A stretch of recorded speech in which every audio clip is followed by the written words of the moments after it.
उल्लू मामू आया, नई कहानी लाया। प्यारे बच्चों, आज एक नई कहानी के साथ मैं फिर से हाजिर हूँ। चलो शुरू करते हैं। प्रिया एक बहुत सुंदर सी बच्ची थी। वह अपने माता पिता के साथ पहाड़ों में रहती थी।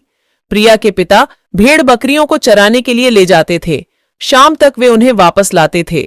इसके बदले में गांव वाले उन्हें कुछ पैसे देते थे, जिससे उनकी गुजर बसर हो जाती थी।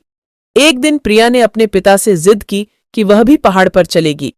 उसके पिता ने प्रिया की बात मान ली, लेकिन उससे कहा, बेटी, मैं तुझे ले तो जाऊंगा, लेकिन तुझे मुझसे वादा करना होगा कि तू अकेली इधर उधर नहीं जाएगी। प्रिया मान जाती है। प्रिया के पिता उसे गोद में उठाकर दूसरे हाथ में लाठी लेकर भेड़ों के साथ पहाड़ों पर चढ़ने लगते हैं।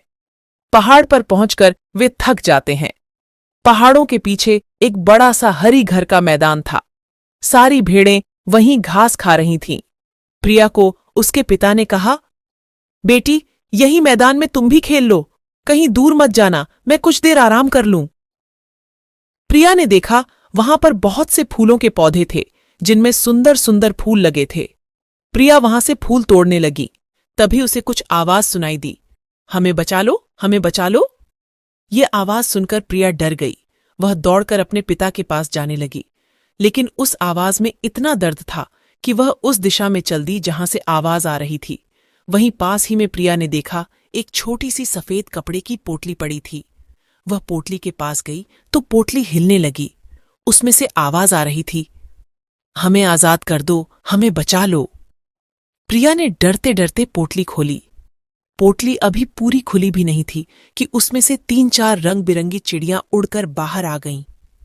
प्रिया डर गई, लेकिन उनमें से एक चिड़िया ने प्रिया के सामने आकर कहा, डरो नहीं, हमें तुम्हें नुकसान नहीं पहुंचाएंगी। चिड़िया को इंसान की आवाज में बोलते देखकर प्रिया ने डरते हुए कहा, तुम सब हमारी आवाज में कैसे बात कर रही हो? एक नीली चिड़िया ने कहा, हम दूर देश की राजकुमारियां थीं। एक जादूगर ने हमें यहां कैद कर रखा था। हमारे पिता से उसने हमें छोड़ने के बदले राज्य मांग लिया। राज्य लेने के बाद भी उसने हमें नहीं छोड़ा। प्रिया ने पूछा, लेकिन अब क्या होगा? तुम वापस अपने असली रूप में कैसे आऊंगी? यह सुनकर एक चिड़िया ने बताया, इस पोटली को अगर तुम तोड़ दो तो जादूगर का जादू खत्म हो जाएगा और हम असली रूप में आ जाएंगे। जादूगर का जादू खत्म होते ही हमारे पिता भी आजाद हो जाएंगे। फिर वो जादूगर को कैद कर लेंगे। प्रिया बोली, बस इतनी सी बात। यह कहकर प्रिया उस पोटली को उठाकर जोर से जमीन में मारती है। पोटली मिट्टी की थी, वह टूट जाती है। पोटली के टूटते ही चारों राजकुमारियां अपने असली रूप में आ जाती हैं। एक राजकुमारी अपना सुंदर सा मुकुट प्रिया को देती है। एक राजकुमारी प्रिया को अपने कपड़े देती है और उसके कपड़े खुद पहन लेती है। उसके बाद वे चारों राजकुमारियां वहां से चली जाती हैं। प्रिया अपनी सुध बुध खोकर सब देखती रहती है। कुछ देर में उसके पिता प्रिया के पास आते हैं।